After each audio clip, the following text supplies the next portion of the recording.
चलिए देखते हैं छत्तीसगढ़ की 25 फटाफट बड़ी खबरें। साथ ही डेली खबरों से अपडेट रहने के लिए चैनल को सब्सक्राइब करने के साथ वीडियो को लाइक करें।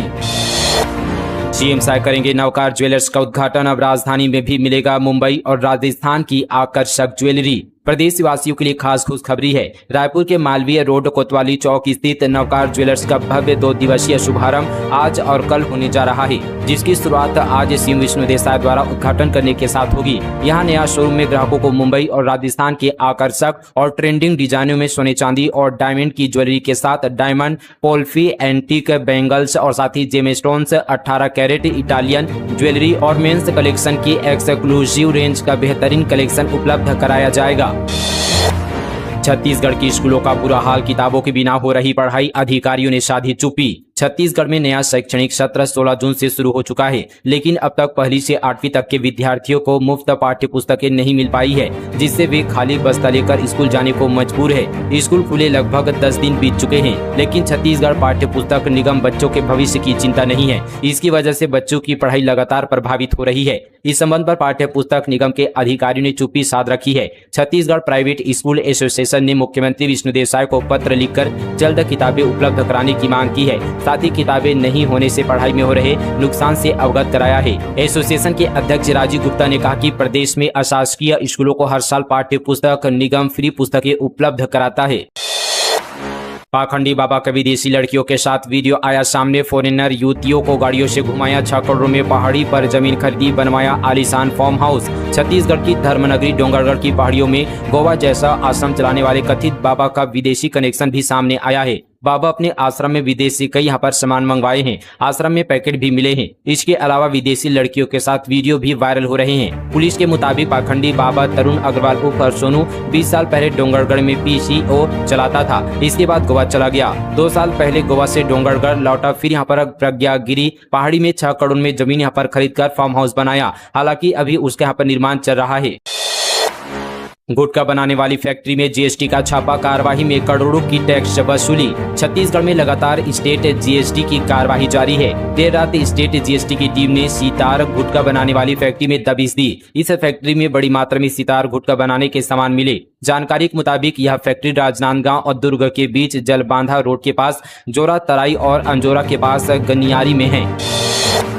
कांग्रेस का युक्तियुक्तकरण को लेकर विरोध प्रदर्शन, शिक्षकों के पद समाप्त करने का आरोप। युक्तियुक्तकरण के विरोध में दंतेवाड़ा जिला कांग्रेस कमेटी ने कलेक्टोरेट का घेराव किया। इसके बाद सरकार के खिलाफ जमकर नारेबाजी करते हुए राज्यपाल के नाम जिला शिक्षा अधिकारी को ज्ञापन सौंपा। कांग्रेस की रैली आंवरा भाटा दुर्ग मंडप से निकलकर कलेक्टोरेट पहुंची। इस दौरान पूर्व विधायक देवती कर्मा ने कहा कि प्रदेश की बीजेपी सरकार ने 45,000 शिक्षकों की नई भर्ती का वादा किया था, लेकिन 10,000 से अधिक स्कूलों को बंद करने जा रही है। सरकार इस निर्णय से दूरस्थ क्षेत्र में स्थित स्कूलों की कमी होगी। वहीं यह सरकार झूठ बोल रही है कि स्कूल बंद नहीं होंगे। लेक्चरर बेटे का तर्क, मां मर गई थी मैंने जिंदा किया। किरणमयी नायक बोली बकवास मत करो, शर्मा आनी चाहिए। गरीब भाई की संपत्ति हड़प लिए। छत्तीसगढ़ राज्य महिला आयोग की अध्यक्ष किरणमयी नायक ने जगदलपुर में लेक्चरर बेटे की जमकर क्लास लगाई। यहां 2 भाइयों के बीच पुश्तैनी जमीन और मां की सेवा करने को लेकर जन सुनवाई थी, जिसमें बड़े बेटा का तर्क था कि मेरी मां मर गई थी, मैंने उन्हें जिंदा किया। बेटे ने कहा कि जब मैं 5वीं क्लास में था तब मेरे पैसों से पिताजी ने जमीन खरीदी थी। बेटे के इस तर्क पर किरणमयी नायक ने उन्हें जमकर फटकार लगाई। उन्होंने कहा कि बकवास मत करो, आपको शर्मा आनी चाहिए। शिक्षक के नाम पर कलंक हो, माँ की सेवा करने और गरीब किसान भाई की मदद करने की बजाय संपत्ति हड़प लिए हो। शिक्षक होकर भी ऐसा कृत्य कर रहे हो तो बच्चों और समाज को क्या शिक्षा दोगे।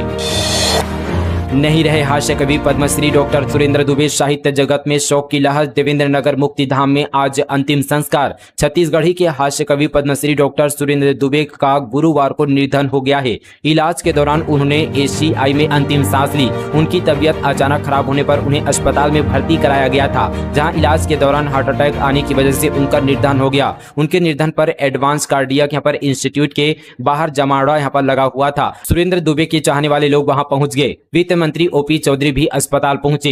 कुछ देर में पार्थिव देह रायपुर अशोक यहाँ पर रत्नश्री स्थित निवास ले जाया गया। वहीं आज देवेंद्र नगर मुक्तिधाम में उनका अंतिम संस्कार किया जाएगा। बस्तर दशहरा रथ परिक्रमा मार्ग में अब नहीं होगी बिजली बाधित, मुख्यमंत्री शाह ने दी भूमिगत लाइन की मंजूरी। विश्व प्रसिद्ध बस्तर दशहरा के दौरान रथ परिक्रमा मार्ग पर अब बिजली बाधित नहीं होगी। बस्तर वासियों की वर्षों पुरानी मांग को पूरा करते हुए मुख्यमंत्री विष्णुदेव साय ने रथ परिक्रमा मार्ग पर भूमिगत विद्युत लाइन बिछाने की स्वीकृति प्रदान की है। यह मांग भाजपा प्रदेश अध्यक्ष एवं विधायक किरण देव ने मुख्यमंत्री को पत्र लिखकर उठाई थी। अबूझमाड़ में जवानों ने 2 वर्दीधारी महिला नक्सली मार गिराए, दोनों के शव और हथियार के साथ गोला बारूद बरामद, सर्च जारी। नारायणपुर जिले के अबूझमाड़ इलाके में जवानों ने 2 वर्दीधारी महिला नक्सली को मार गिराया है। दोनों के शव बरामद कर लिए हैं, साथ ही 315 बोर राइफल और अन्य हथियार भी बरामद हुए हैं। मामला कोहका मेटा थाना क्षेत्र का है। जानकारी के मुताबिक पुलिस को सूचना मिली थी कि यहाँ पर कोहका मेटा इलाके में नक्सलियों की मौजूदगी है। इस सूचना के आधार पर नारायणपुर से डीआरजी और कोंडागांव से एसटीएफ के जवानों को नक्सल ऑपरेशन पर निकाला गया था। सेमीकंडक्टर बनेगा छत्तीसगढ़ की अर्थव्यवस्था का नया ईंधन, नवा रायपुर में भूमि पूजन किया जा चुका है। भारत के मेक इन इंडिया और आत्मनिर्भर भारत के सपने को साकार करने में छत्तीसगढ़ एक महत्वपूर्ण भूमिका निभा रहा है। नवा रायपुर अटल नगर में 1100 करोड़ रुपए की लागत से छत्तीसगढ़ की पहली सेमीकंडक्टर यूनिट का भूमि पूजन किया जा चुका है। देश की प्रसिद्ध सेमीकंडक्टर निर्माता कंपनी पॉलीमेटेक इलेक्ट्रॉनिक्स प्राइवेट लिमिटेड के प्लांट की आधारशिला रखकर विकसित छत्तीसगढ़ की तरक्की को नई गति दी गई है। मुख्यमंत्री विष्णुदेव साय के नेतृत्व में नई उद्योग की नीति और ईज ऑफ डूइंग बिजनेस के तहत राज्य द्वारा दी जा रही सुविधाओं और सहूलियतों में राज्य में निवेश का नया वातावरण तैयार हुआ है। सेमीकंडक्टर बनाने वाली कंपनी पॉलीमेटेक ने भी दिल्ली में आयोजित इन्वेस्टमेंट समिट में छत्तीसगढ़ में निवेश की इच्छा जताई थी और मात्र 3 महीने के भीतर ही भूमि पूजन का कार्य संपन्न हुआ। यह छत्तीसगढ़ में ईज ऑफ डूइंग बिजनेस की सफलता को दर्शाती है। गूगल पे, फोन पे या पेटीएम से भर सकेंगे, ई चालान नहीं भरने पर हो सकती है वाहन जब्ती और लाइसेंस निलंबन। बिलासपुर जिले में यातायात नियमों का उल्लंघन करने वालों के खिलाफ अब लापरवाही महंगी साबित हो सकती है। समय पर ई चालान का भुगतान नहीं करने वालों के खिलाफ प्रकरण सीधे कोर्ट और आरटीओ को स्थानांतरित किए जा रहे हैं। ऐसी स्थिति में वाहन जब्ती और लाइसेंस निलंबन जैसी कठोर कार्रवाई की जा रही है। इसी क्रम में ट्रैफिक विभाग ने ई चालान का भुगतान ऑनलाइन माध्यम से करने के लिए एक आसान प्रक्रिया भी जारी की है। छत्तीसगढ़ में 100 डॉक्टर्स का ट्रांसफर, प्रभारी सीएमओ और संभागीय संचालकों को बदला गया, दूसरे जिले में भेजे गए। छत्तीसगढ़ के स्वास्थ्य विभाग ने 100 डॉक्टर्स का ट्रांसफर किया है। इनमें अलग अलग जिला चिकित्सालय में इलाज की जिम्मेदारी संभालने वाले डॉक्टर्स शामिल है। प्रशासनिक जिम्मेदारी संभालने वाले संभाग के प्रभारी संचालक और प्रभारी मुख्य चिकित्सा अधिकारी भी शामिल है। नए जगहों पर पोस्टिंग का आदेश जारी कर दिया गया है। डिजिटल सेवाओं के क्षेत्र में आगे बढ़ रहा छत्तीसगढ़, मंत्रालय से लेकर ग्राम पंचायतों तक शासकीय कामकाज हुआ आसान। छत्तीसगढ़ डिजिटल सेवाओं के क्षेत्र में तेजी से आगे बढ़ रहा है। मंत्रालय से लेकर ग्राम पंचायतों तक डिजिटल तकनीकी ने शासकीय कामकाज को आसान और प्रभावी बनाया है। प्रदेश की 1460 ग्राम पंचायतों में अटल डिजिटल सेवा केंद्र के माध्यम से बुजुर्ग पेंशनरों, महतारी वंदन योजना की लाभार्थी महिलाओं को नगद आहरण की सुविधा दी जा रही है। विभिन्न योजनाओं की डीबीटी की राशि ग्राम पंचायतों में ही नगद भुगतान की सुविधा होने से ग्रामों को बैंक शाखाओं तक नहीं जाना पड़ रहा है। 4 साल की मासूम बच्ची से हैवानियत, आरोपी गिरफ्तार, 15 दिन पहले ही दुष्कर्म की सजा काटकर आया था बाहर। गरियाबंद जिले से शर्मसार कर देने वाला मामला सामने आया है। यहाँ छुरा पुलिस ने 4 साल की मासूम बच्ची के साथ हैवानियत करने वाले आरोपी वेद प्रकाश ध्रुव को गिरफ्तार किया है। जानकारी के अनुसार आरोपी बच्ची को बहला फुसलाकर अपने घर ले जाकर दुष्कर्म की घटना को अंजाम दिया।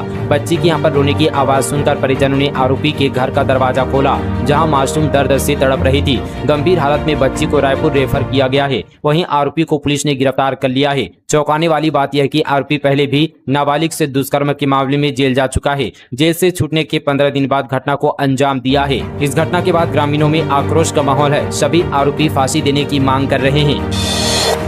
बैज ने भाजपा के प्रशिक्षण शिविर को बताया पॉलिटिकल टूरिज्म। दीपक बोले, बीजेपी शासन में अवैध शराब की बिक्री महामारी की तरह फैल रही। छत्तीसगढ़ कांग्रेस प्रदेश अध्यक्ष दीपक बैज ने कहा कि प्रदेश में अवैध शराब की बिक्री महामारी की तरह फैल गई है। इसमें सरकार की संलिप्तता भी साफ दिखाई दे रही है। जहां जहां शराब दुकानें खोली जा रही है, वहां जनता इसका विरोध कर रही है, लेकिन इसके बावजूद सरकार बेतहाशा दुकानें खोल रही है। उन्होंने कहा कि इससे मिलने वाली यहाँ पर काली कमाई भाजपा के चुनिंदा नेताओं की जेब में जा रही है, इसलिए शराब दुकानों को धड़ल्ले से खोला जा रहा है।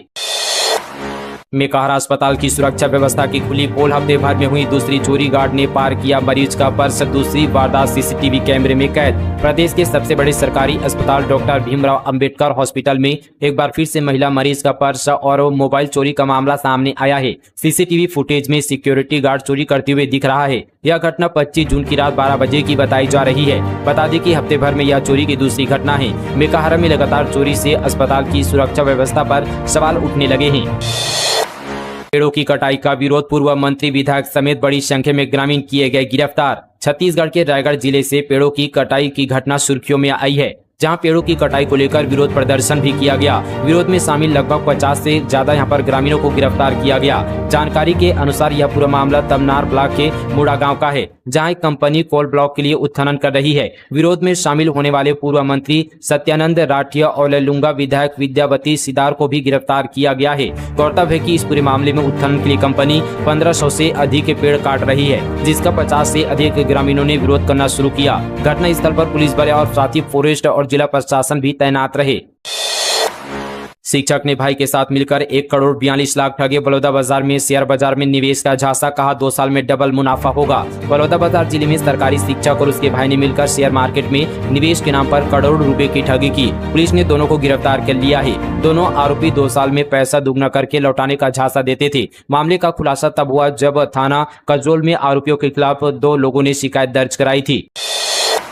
शीघ्र लेखन और मुद्रा लेखन कंप्यूटर कौशल परीक्षा 29 जून और 5 जुलाई को बनाए गए 5 परीक्षा केंद्र। छत्तीसगढ़ लोक शिक्षण संचालनालय की ओर से शीघ्र लेखन और मुद्रा लेखन कंप्यूटर कौशल परीक्षा का आयोजन 2 चरणों में किया जाएगा। पहले चरण में अंग्रेजी मुद्रा लेखन परीक्षा 29 जून और दूसरे चरण में हिंदी मुद्रा लेखन परीक्षा 5 जुलाई 2025 को आयोजित की जाएगी, जिसमें टाइपिंग गति 10,000 डिप्रेशन प्रति घंटा निर्धारित है। यह परीक्षा 4 चयनित परीक्षा केंद्र में संपन्न होगी। यह परीक्षा रायपुर, दुर्ग, बिलासपुर और बस्तर में स्थित 5 परीक्षा केंद्रों पर संपन्न होगी। 5 जुलाई को नगरीय निकायों के कर्मचारियों का प्रदर्शन, सीएम हाउस घेराव की तैयारी। प्रदेश भर से बड़ी संख्या में कर्मचारी होंगे शामिल। छत्तीसगढ़ में नगरीय निकायों के कर्मचारियों ने अपनी लंबित मांगों को लेकर सरकार के खिलाफ मोर्चा खोल दिया है। नवनियुक्त अधिकारी और कर्मचारी कल्याण संघ छत्तीसगढ़ नगरीय निकाय के बैनर तले कर्मचारी 5 जुलाई 2025 को सीएम हाउस का घेराव करेंगे। संघ के पदाधिकारियों ने बताया कि सरकार के सामने 3 प्रमुख मांगे रखी गई है, जिनको लेकर कर्मचारियों में लंबे समय से नाराजगी है। धरने के माध्यम से कर्मचारी अपनी मांगों को लेकर सरकार का ध्यान आकर्षित करना चाहते हैं। गोद में बच्चे, कंधे पर थैला, पैरों में छाले, नियमितीकरण की मांग को लेकर फिर सड़क पर उतरे चतुर्थ वर्ग कर्मचारी। कोंडागांव से 300 किलोमीटर की पदयात्रा कर पहुंचे राजधानी। राज्य सरकार से नियमितीकरण की मांग को लेकर बस्तर अंचल के चतुर्थ वर्ग कर्मचारी एक बार फिर से आंदोलित हो गए हैं। सोमवार से कोंडागांव जिले के बनिया गांव से रायपुर विधानसभा की ओर से 300 किलोमीटर लंबी पदयात्रा शुरू की गई। इस आंदोलन में बड़ी संख्या में महिला कर्मचारी, छोटे बच्चे और दिव्यांग कर्मचारी भी शामिल है। आंदोलनकारी कर्मचारियों ने स्पष्ट किया है कि यदि राजधानी पहुँचने के बाद भी मांगे नहीं मानी गई तो वह विधानसभा के सामने अनिश्चितकालीन धरना पर बैठ जाएंगे। बिलासपुर के पूर्व विधायक को धमकी, 20 लाख रुपए मांगे, पैसे नहीं देने पर रिश्तेदार की बेटी को उठा लेने की धमकी। बिलासपुर के पूर्व विधायक शैलेश पांडे को एक अज्ञात कॉलर ने 20 लाख रुपए की फिरौती मांगते हुए उनके यहां पर रिश्तेदार की बेटी को उठा लेने की धमकी दी है। इस मामले को लेकर कांग्रेस पूर्व विधायक ने थाने में शिकायत दर्ज कराई है। पुलिस ने धारा 296, 351 2 के तहत केस दर्ज किया है। वहीं पुलिस और साइबर सेल मामले की जाँच पर जुट गई है। धमतरी में थाना घेरने पहुंचे कांग्रेसी, बढ़ते अपराध और नशा तस्करी का विरोध, राज्यपाल को सौंपा ज्ञापन। धमतरी जिले में कांग्रेस कार्यकर्ताओं ने बढ़ते अपराध और नशा तस्करी के विरोध में थाने का घेराव किया। इस दौरान कार्यकर्ताओं और पुलिस के बीच झड़प हुई। पुलिस ने थाने के बाहर 2 स्तरों में बैरिकेड लगा रखे थे। कार्यकर्ताओं ने इन्हें तोड़ने का प्रयास किया और पुतला दहन की कोशिश की। कांग्रेस का आरोप है कि यहाँ पर कुरुद नगर और आसपास के गांव में नस्ली दवाओं का कारोबार तेजी से बढ़ रहा है। 10 साल तक के बच्चे भी इसकी चपेट में आ रहे हैं। हाल ही में कुरुद क्षेत्र के 2 प्रतिष्ठित मंदिरों में चोरी की घटना हुई थी। यहाँ पर कारोबारियों ने महानदी के किनारे रेत का भंडारण कर पहाड़ जैसा साम्राज्य खड़ा कर दिया है। बारिश के मौसम में रेत खनन का काम प्रतिबंधित होता है, जिसके चलते कारोबारियों ने यह जुगाड़ लगाया है। हालांकि लाखों टन रेत भंडारण में अफसरों ने कितने रुपए की स्वीकृति दी है, यह अब तक सामने नहीं आया है। भगवान जगन्नाथ रथ यात्रा 2025 रायपुर के अवंती विहार मंदिर से निकलेगी भव्य शोभा यात्रा। भगवान जगन्नाथ जी के रथ यात्रा का पावन उत्सव 27 जून यानी आज धूमधाम के साथ मनाया जाएगा। लाखों भक्त भगवान का रथ खींचने का पुण्य कार्य परंपरा अनुसार करेंगे। रायपुर के अवंती विहार स्थित जगन्नाथ मंदिर में इसकी सारी तैयारियां पूरी हो चुकी है। आज रायपुर में शहर में भक्तों की आस्था का सैलाब सड़कों पर उमड़ेगा। ढोल नगाड़ों की धुन पर भक्त भगवान को नाचते गाते लेकर निकलेंगे। रथ यात्रा में छत्तीसगढ़ के राज्यपाल रमेंडे का मुख्यमंत्री विष्णुदेव साय सहित मंत्री और सांसद के साथ ही विधायक भी शामिल होंगे। भगवान जगन्नाथ की रथ यात्रा निकालने के पहले राज्यपाल और मुख्यमंत्री प्रभु की मंगल आरती करेंगे।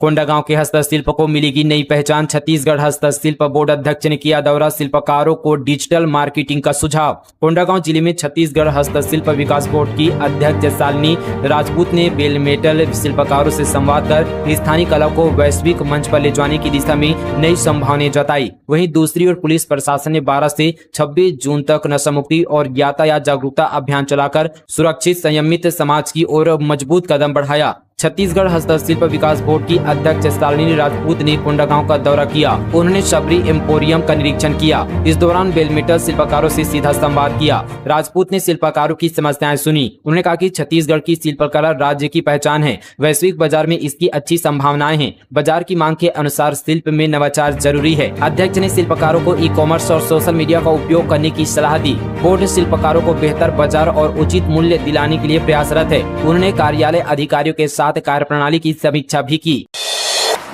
चुनाव जैसी तैयारी में जुटी छत्तीसगढ़ कांग्रेस, बड़ी सभा की तैयारी, भाजपा ने कसा तंज। कांग्रेस के प्रदेश प्रभारी, सह प्रभारी से लेकर कई वरिष्ठ कांग्रेसी नेताओं का छत्तीसगढ़ दौरा चल रहा है। पार्टी की बैठक लेकर संगठनों को मजबूत करने की कोशिश की जा रही है। वहीं कांग्रेस के वरिष्ठ नेता पदाधिकारी से विचार विमर्श कर सरकार को घेरने की रणनीति भी बनाई जा रही है। कांग्रेस की चुनाव की तर्ज पर शीर्ष नेताओं की बड़ी सभा की भी तैयारी है। दोस्तों, ये थी आज की तमाम छत्तीसगढ़ की बड़ी और ताजा खबरें। फटाफट अंदाज पर मीडिया